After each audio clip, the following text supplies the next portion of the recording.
welcome to the Monday, July 7th, 2025 meeting of the Standing Policy Committee on Finance and Economic Development. I'm Councillor Jeff Lawati from the North Caledonia Ward. I'm the committee's chairperson. With us this morning, we have Councillor Janice Lukes from Waverly West, Councillor John Arlico from Fort Garry, River Heights, thank you. River Heights, Fort Garry, River Heights, Fort Garry, thank you. Brendan Harris, our senior committee clerk, and Tracy Graham, our chief financial officer. At this time, I'd like to acknowledge that we are in Treaty 1 territory, the home and traditional lands of the Anishinaabe, Innu, and Dakota peoples, and in the national homeland of the Red River Métis. Our drinking water comes from Shoal Lake 40 First Nation in Treaty 3 territory. Councillor Lukes, would you move that the minutes of the meetings held on June 10, 2025 be taken as read and confirmed? All those in favor, opposed, carried. Thank you. Okay, into reports. There's no delegations this morning. Report 1, Winnipeg Police Board 2025 quarterly budget update. Good morning. Morning, Mr. Chair, committee members. Jeff Wiggett, Executive Director and Secretary to the Winnipeg Police Board. Here for items number 1 and 2. Starting with number 1, the Winnipeg Police Board's first quarter budget update. Good day. Thank you. The numbers are there as part of the record. I'll say, notwithstanding some higher than expected expenses when it comes to professional services and the board's strategic planning process, we are still anticipating coming in at or under budget. Okay. Unless there's any questions on that, we just ask that be accepted for information. Those are related to hiring a new chief, probably? Or? Yes. Yeah, legal services throughout that process. I'll make it. Any other questions for the police board quarterly budget update? Someone care to move that then? So moved. Okay, thank you. All those in favor? Aye. Opposed? Carried. Report number 2, Winnipeg Police Service 2025 first quarter financial report. So through March 31st of this year, there is a projected shortfall in the Winnipeg Police Service budget of $4.26 million, a shortage to meet the expenditure management target. That target is typically met through overtime savings throughout the year. In recent years, and in particularly this year, an increased reliance on overtime for special offense, major critical incidents and violent crime has led to overuse on overtime, which has made it difficult to achieve that target through strictly the use of overtime. As well as the report indicates, there's increased expenses through inflation and operating expenses in particular as it relates to fleet vehicles and vehicle parts. As well, at the time this report was prepared, the Winnipeg Jets whiteout street parties were expected to continue a lot longer than they ultimately did. And so there was a figure in here of about $1 million expected overtime costs going towards that. That number will come down through the Q2 report. However, it's worth noting that into Q2, there was an increased deployment of resources to meet the need for wildfire evacuations to ensure everybody's safety with the approximately 20,000 people that were transported and staying in the city of Winnipeg. So it remains to be seen at this point what that figure will look like. The province of Manitoba has committed to covering at least some of those costs for that deployment of resources. I don't have a total figure of what that looks like for you today, but as we move throughout the year, those numbers will become more clear. They're aggressively trying to find what those costs were to make sure that those are captured. Correct. So just so I'm clear, those are costs related to, like, what sort of costs are they related to? So additional resources, in particular general patrol cars, were deployed throughout the city for the period of time where that influx of wildfire evacuees were here. There was an additional car deployed in each district. The province of Manitoba did agree to cover costs associated with that deployment. And then there was also some proactive safety measures deployed, in particular at the central locations where evacuees were staying and reporting to ensure that those people were kept safe while they were in the city. Special duty overall, is it up or down this year or consistent? Up, yes. Consistently, I mean, I think it's fair to say now consistently up over the last several years. Just, I mean, I'm speaking specifically on 25. I go to Superstore, I see them less often, so I'm concerned. So in a retail establishment and like that, it's up to the retailer to decide if they're going to continue hiring. The police service don't actively deploy special duty. Those are hired on demand of businesses. I've spoken to a Walmart manager. He says, I'll take as much policing as I can get. Like, are we satisfying everything that is being requested of us now? I don't have any figures that suggest there's an inability to meet the demand. However, those special duty deployments are based on officer availability and subject to collective bargaining restrictions restrictions on the number of hours that an officer can work at any particular time or number of days in a row. With some of the other demands that are being covered by overtime resources, there's a balance that needs to be struck there. But at this point, I don't have any information to suggest they can't meet the demand. I appreciate that slightly into operations, but it does, affect the bottom line. So Happy to take that away. Appreciate your Happy to take that away and come back with more information at the next update. Thank you. Councilor Orlando? So just layman's question, projecting at the end of the year, up, down, how much are we going to be in the hole? I think there's optimism that the service can come in at or under target. It is, as I understand it, fairly typical in the first quarter to see the expenses up and then throughout the course of the year, mitigation strategies be employed. We are, as at July 1st now at the end of quarter 2, and so the board will be receiving some financial figures before they make it to this committee, and can develop some strategies to mitigate or spend whatever the case. So you expect to be kind of on budget? Yes. Great. Fair to say though that summertime is heavy time of operations. Yeah, and things can happen. But again, just your projection. Thank Yes. you. So moved. Favor? Aye. Opposed? Carried. I am available to stay. I understand there's some items under number 5 relating to grant funding from the province, so I'm available to stay if there's any questions with respect to those matters. Okay, we're moving pretty good today, so if you have a few moments, please. Thanks. Okay, report number 3, North Garage Replacement. So joining us today from Transit are Greg Uwinku, Jess Crowder, Lori Fisher, and Aaron Cook. Good morning. Transit. Yep, having a deja vu there. How's everybody doing? They look pretty good. It's possibly the first time since the changeover today. Yes. And? I'm going to. Oh, you're going to? It works great in the Southwest. The concept is there. Yeah. It works great. Excellent. Good morning. Good morning. Jesse's gonna start us off. Okay. All right, good morning, everybody. So North Garage Replacement, project status report number 8. So the project is on schedule and on budgets. We're approximately 48% of the schedule complete and 7.5% of the budget spent. Tender for construction was posted on February 28th, 2025. The adjusted closing date was June 2nd, 2025, with the goal of awarding at July 3rd's SBC Public Works meeting. We were there last week, and since time writing this report, we now going through EPC and council for that approval. Hopefully July 17th, I believe the council meeting is. So in order to keep the project within the council approved budget, a list of features that can be deducted from the tender and added at a later time was developed.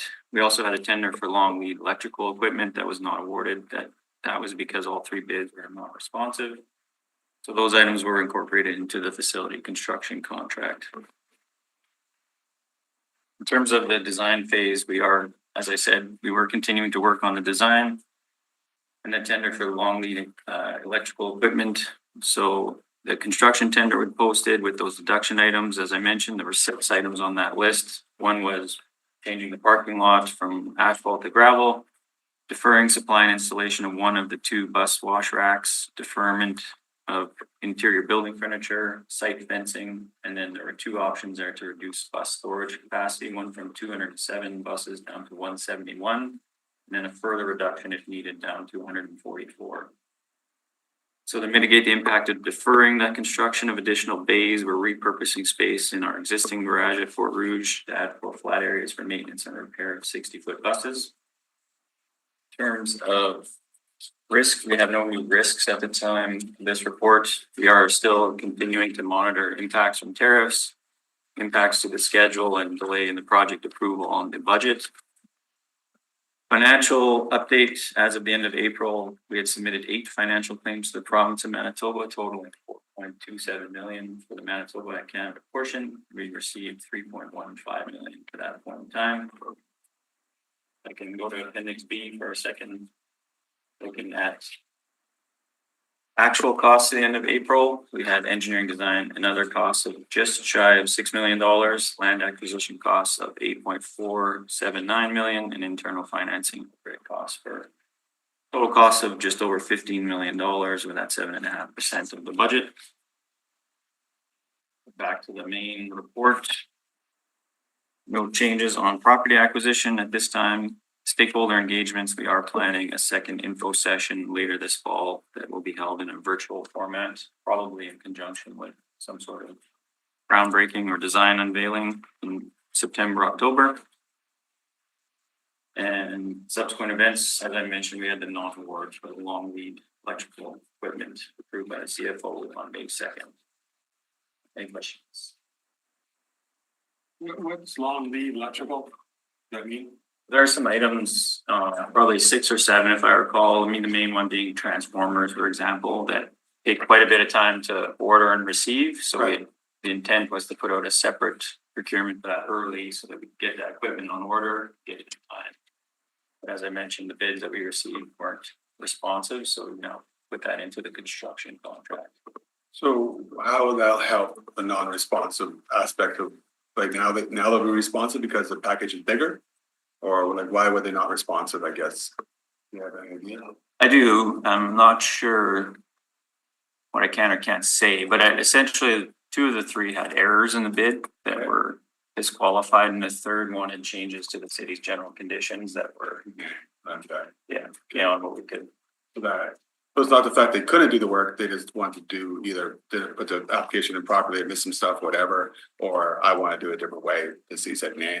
So you put that in with the general building. Is that going to cause some problems then down the line if we start constructing and all of a sudden you have to wait 8 months to get the transformer in or a year? We had a pre-award meeting with our proposed contractor. They don't feel that that'll be an issue, but obviously we'll have to keep that in mind, and there's Okay. mechanisms built in to accommodate that if we need to, but. And just the last question, have we have the power, has Hydro given us the green light to do the transformers and stuff now? Yeah, Without so a they've problem? done a load interconnection study, I believe it's called. And yeah, they've essentially done that work. We will get power to the site. Okay. They're working on getting that constructed. No more questions, thank you. Remediation. So when does the remediation start? Right out, that'll be probably the first thing we do, obviously. So as soon as we can get the award approved, get this contractor mobilized, and then that'll be the start of the work, probably September-ish. And when do you, oh, September, okay. And what was on it before? What are you remediating? There are 2 aspects to it. One was a former Esso Imperial Oil site, which I believe is largely remediated to this point with the sale of land and everything else. The other part of the western portion is a municipal landfill from Those glorious things. the 50s or 60s. So we've modified the design as much as we possibly can to avoid that area, skirt the building and skirt going into that. Because, and then there's obviously heavy metals, those kind of things that are generally found in industrial areas. And I thought we were changing the name of this. Is it It's in the Oak Point Garage is the name of the new facility. the Oak Point Garage? So, but we'll just continue calling it the North Garage Replacement? That's the name of the project. We don't formally name our garages, so that's Okay. more of an internal name, the Oak Point Garage for our use, but Perhaps if we, in our motion, we ask the report to come forward in the future as the Oak Point Garage, we could probably have it appear as such. Okay. No, I just was talking to someone the other day. And one I told something wrong and Counselor Edie had a fit about it and I just want to be on the right. North End, North plant. Plant, whatever, okay. Okay, so just so everyone understands now, currently, okay, so you're reducing the bus parking storage from 207 to 171. or And reducing reduce bus parking storage, or if required. Yeah. Right, okay. So how many buses now do you have that when this thing is built, you'll be storing in it? we will probably. Don't know the exact number, like, I mean, day one, what are we gonna? Yeah, I think we discussed this at Yes, the we Public did. Works Committee, and somehow in my head, it was around 57 buses. Those are articulated. Okay, so 57 articulated buses. And you're storing the regular ones also in here? Okay, so 57 articulated, and do you have any idea how many? And if you don't now, maybe you can get it to me. I had someone asking again, and I like to have the right numbers. So, I think Aaron probably has a good idea. I think it's just over 100 that would be in there, but yeah, there is, right now, we'll have the 60 articulateds that we have will be at our branding garage. And then as our fleet grows, those are the buses that will start moving into the new garage. So that garage is designed right now that it could house the full additional 65-ish or so articulated buses that we can fit in there, and then the remaining of the space there would be 40-foot articulated buses, or 40-foot buses, sorry. so it can hold 65 articulated and About another 48 or so regular buses. regular So buses, okay. And right now, how many articulated do we have? we have 55 on site and 59 on order. And 59 on order, and the 59 are coming in over what years? They should be here within the next 2 weeks, our last of our orders. 59 of them. Not picking. 4 more, we had 4 more. Yeah, to 59. To get to 50. Oh, 4 more. Yeah. Wait a minute, I just missed that meeting. Okay. I think it's just not in order. Okay, so 4 more. Okay, so then we'll have about 60. Yeah. And then we will, when the new place opens, we'll share them between the 2 sites. We don't have any plans to start purchasing articulated buses until that garage is open right now, as we're at capacity with our other facilities. Right, okay. Okay, so I guess just to sort of it's not really a lot of reassurance, but we do have room like to store over the next few years, which gives us some time to hopefully find federal money and provincial money. It is going to, honestly, is going to be fairly tight in the next few years, as we have increased our articulated buses from about 40 to 60 recently. And so when those buses arrive, we are going to be tight for space, but that we are able to accommodate that right now by removing bike racks in the winter and parking some vehicles outside seasonally. So, but the hope is when the new garage is open, we'll be able to keep those bike racks on year round and be able to take advantage of the space that we have. So Okay, and then we're hoping that Q4 of 2027, so like 2028, I guess. Since the big garage, yeah. For it to be completed. We would have some time there for transit to move into it, so to speak, so it'll be in probably the spring or summer change of 2028 that we would start using the building. Got it. Okay, so the building will be done, Yeah. but then we gotta move in. Okay. With no furniture. How many buses do you have at North Garage now?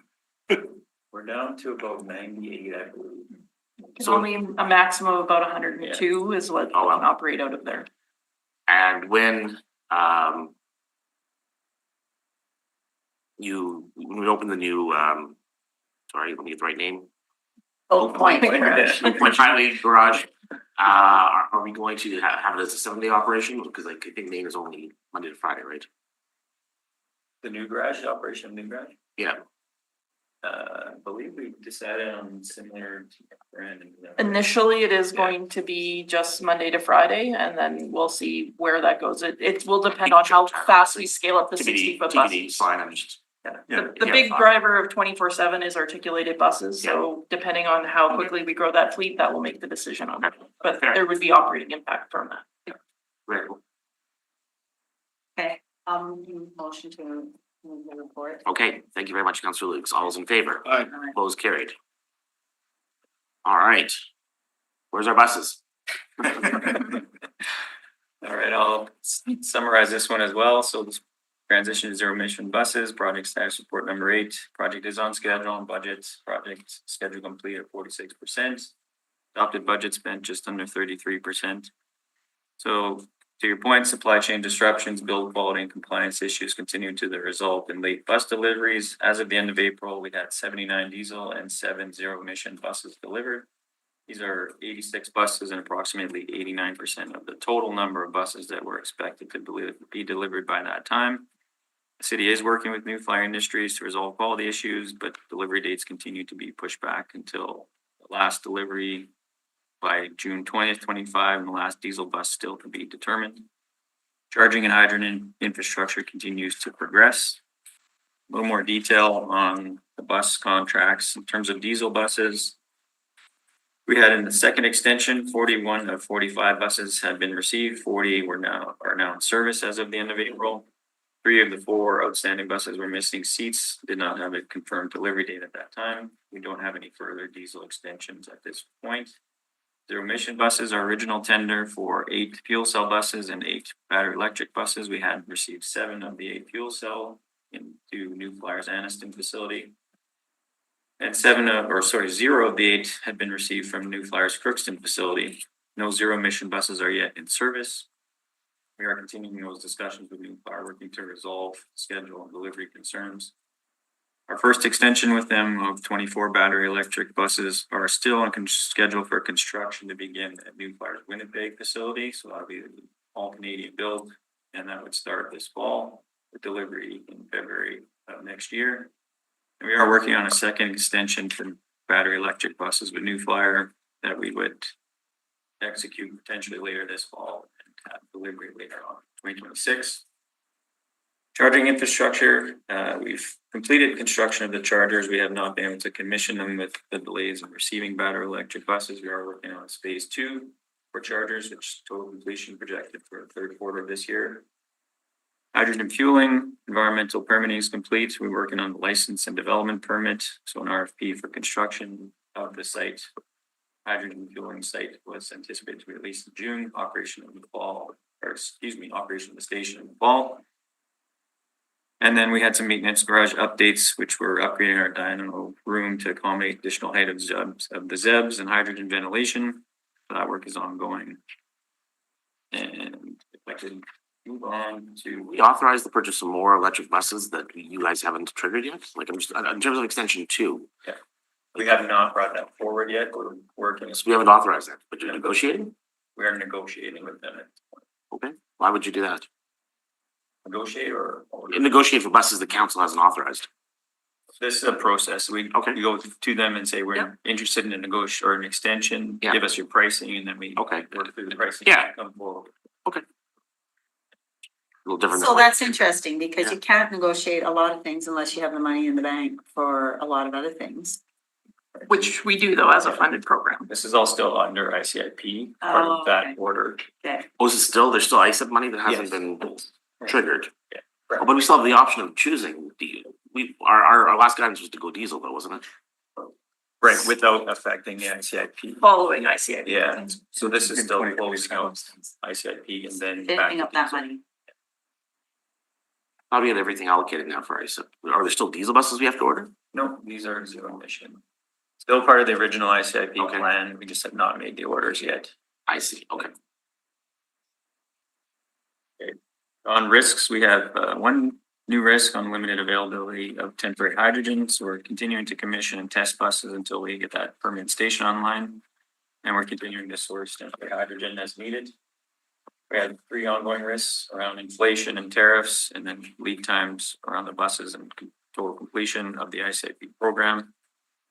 Financially, as of the end of April, we'd submitted 9 financial claims to the province of Manitoba for payment totaling $57.9 million. For the federal and provincial portions, we received $47.4 million.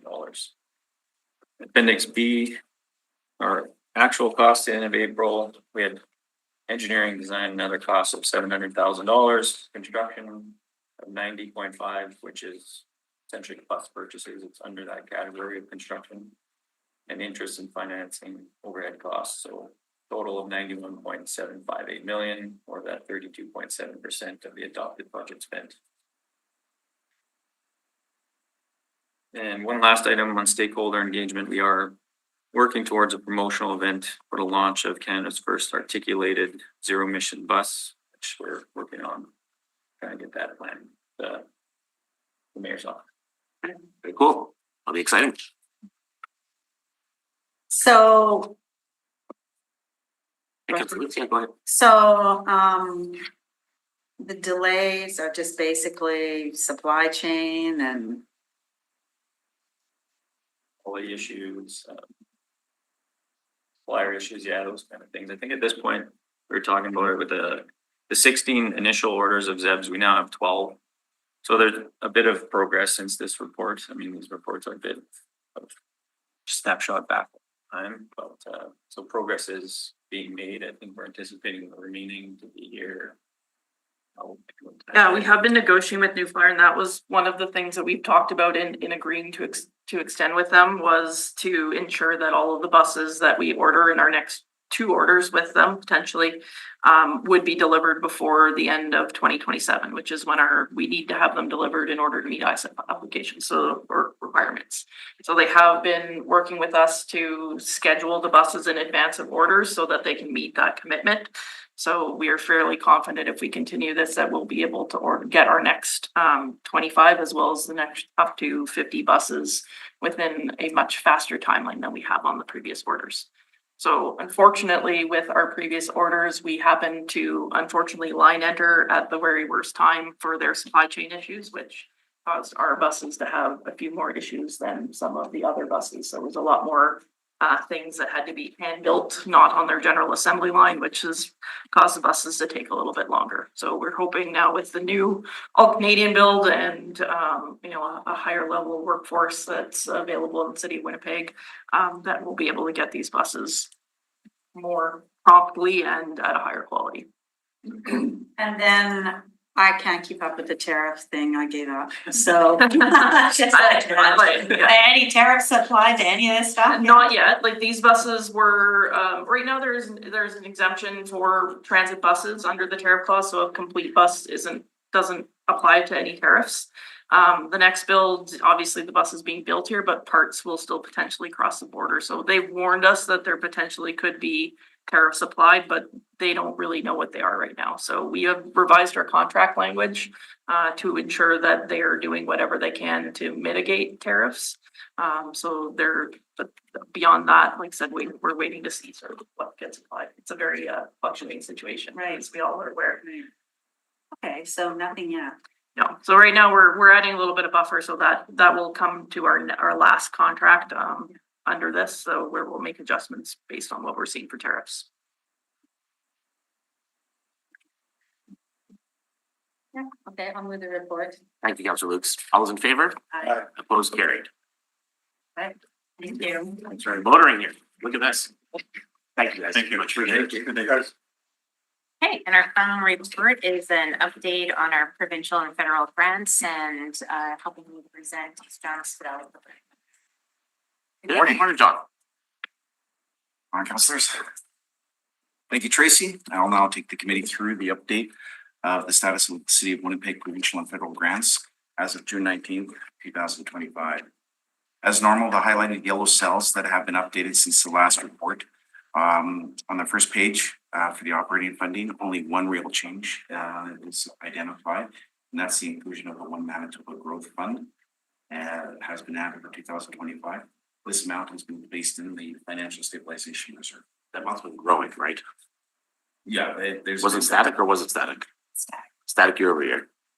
And what is Ironic it? your program called the Growth Fund. Sorry. Okay. Yeah. It's a growth fund, just additional money for the provincial government for operating. Over all the municipalities over the next few years. So Appreciate it, but- first year is. Oh, I remember that exactly, yes. Yeah, so it's about 60 million for 5 years. Right, this is in lieu of a new funding model. Okay. Well, it's ridiculous, but Basket funding. yeah, Lots of money. whatever. Okay, so on the bottom of page 1, there's additional narrative on the general operating budget and also the accelerated fund, so it talks a little bit about index and as well there, Councillor. Right, right. Second page of the report shows the capital position of the funding being, when we use pie charts, we're just trying to change up the report a little bit. To give you, You like pie charts? Yeah. So that shows the outstanding funding, the SIP funding and the ISIP programs in a graphical form. Page 3 shows the SIP funding allotment over the past 4 years. And this chart hasn't been updated, like it's been updated, but there's been no change to it since last report. Okay, there was a question I had on this here, okay, sorry, continue on, sorry. If you want to stop for no. questions, I'm fine with So that. what I can update is we're meeting with the province shortly to confirm the 2025 basket funding. Because they have to go to Treasury Board also and confirm it, and then we'll take a multi-year view of it because their portion of the CHIP funding and ISIP funding come out of the basket funding. So we have to navigate all those commitments within this basket. And those meetings are in the next month. I get it right, the basket funding, they're gonna use the portion they're giving us, not to add other monies, they're to take away. So we're at, Basket. we're doing both. We are funding the unallocated open basket funding, but now they're tagging in significant dollars. Yeah, and then we'll, based on what that looks like over the next, 5 years, we'll see what that displaces from what council has approved That's what I'm curious in the about. budget, yeah. When we so- know that kind of stuff, Tracy, Pardon me? when we know that kind of, Well, hopefully we'll have, like in the next month or so, we'll have those conversations in the summer with the province, now that their budget process is over. Okay. We'll try and sort that out, and it's time sensitive for them because they want to finalize our chip agreement with them. And yes, that's kind of part of. this. so the budget impact, we'll know more of that, what, September, October, Think so, around there? yeah. It'll come here or? It'll probably be through the budget working group process or the budget process, but we can give updates as we go about what I'd that be is. interested to know if Yeah. replies are getting taken up. If it doesn't displace a lot, then Yeah, if it's something, we'll see, yeah. okay, we'll see, We'll see but what happens. I'll ask the same question maybe in October. Yeah. Okay, that's fair. So moving on, page 4 shows the breakdown of the ISIP funding. The only changes are funds received from recent claims that have been processed. The bottom of the page and page 5 shows additional information of the Canadian Public Transit Fund as well as the CHIP.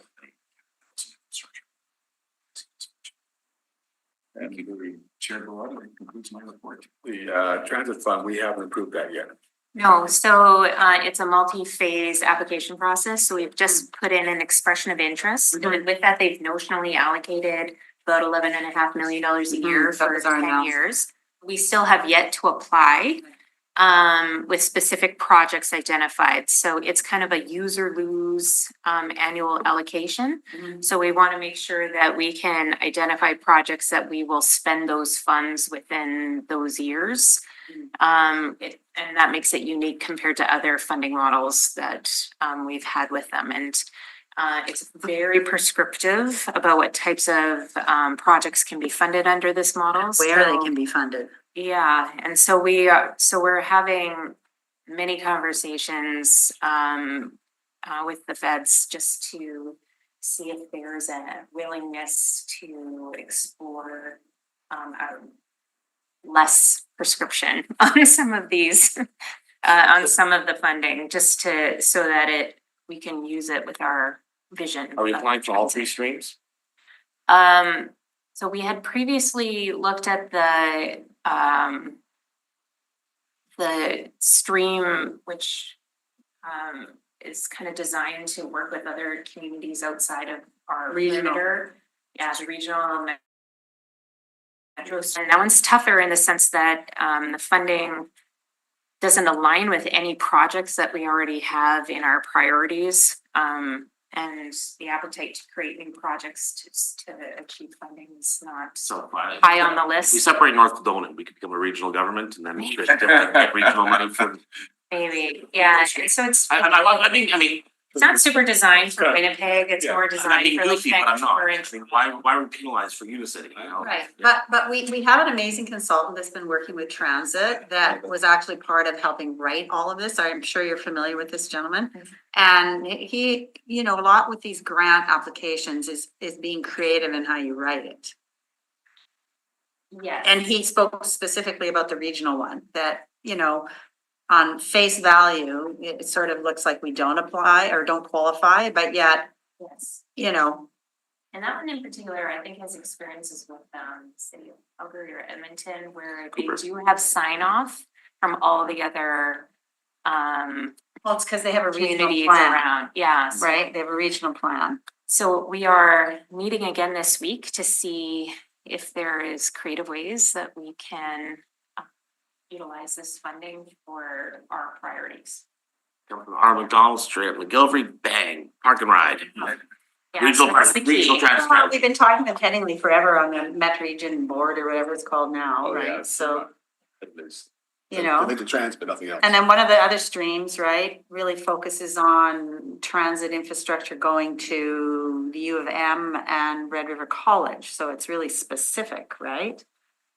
So that's one thing that, you know, it's like really specific, which, you know, when you think about the big picture of the easy access to immigration, it's through, that really an easy access is through universities, right? I wish transit was still here, but I think we do want to have them aggressively apply for all these streams. All of them. Yeah, so we're still in the, our partners at the federal government are, it looks like they want to work with us to provide funding. So those conversations are still happening.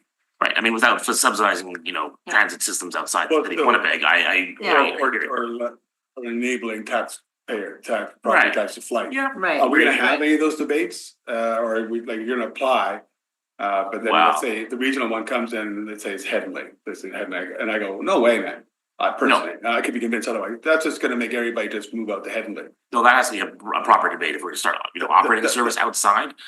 I mean, on the flip side though, I mean, if we're encouraging people from the capital region to come and use a Well, I part of know my there are facility, back and forth, I'm yeah. not, you know, it's less traffic on our streets coming downtown. If they Yeah. wanna hop on the blue line, I don't know. I'm not against Downtown, but. Well, interestingly enough, there's a lot of people in Winnipeg, when I was on the Met board, that they did an analysis that go out to work in Headingley, Yeah. and they work out there, city taxpayers, so. It's just a cost benefit analysis, and that's what I'm looking Yeah. for, and I know there has to be a proper debate on. there needs to be some analysis. I know I maybe didn't agree with Chief Pegworth analysis too much, like securing property taxes for 30 years or 70 years in one neighborhood. But at least I had analysis. Didn't have to agree with it, but at least I had one. So I'm hoping some of these will have analysis and. We should build these communities before we had the proper infrastructure, is my argument, but yes. Priority for sure is for us to look at supporting projects that are already supported and approved by Yeah, council like we have lots. and funded in the capital program. So those are the priority projects that we're Checking red. trying to work with with Canada to fund versus creating new projects that aren't on our priority list. Yeah, When you think that, you know, what do we have, 164 million in roads this year? Yep. And then we've got, what is it, about 126 for subsidizing transit, plus all the other costs, right? So, you know, for transit folks that think we're not putting money into transit, Don't even get me started on cycling. well, I'll move this report. All right. Any other further I'm not sure debate? this was fine in this one or not, but as I was, and fair enough, but like I'll say that, the accelerator fund, I thought we just had to make our targets.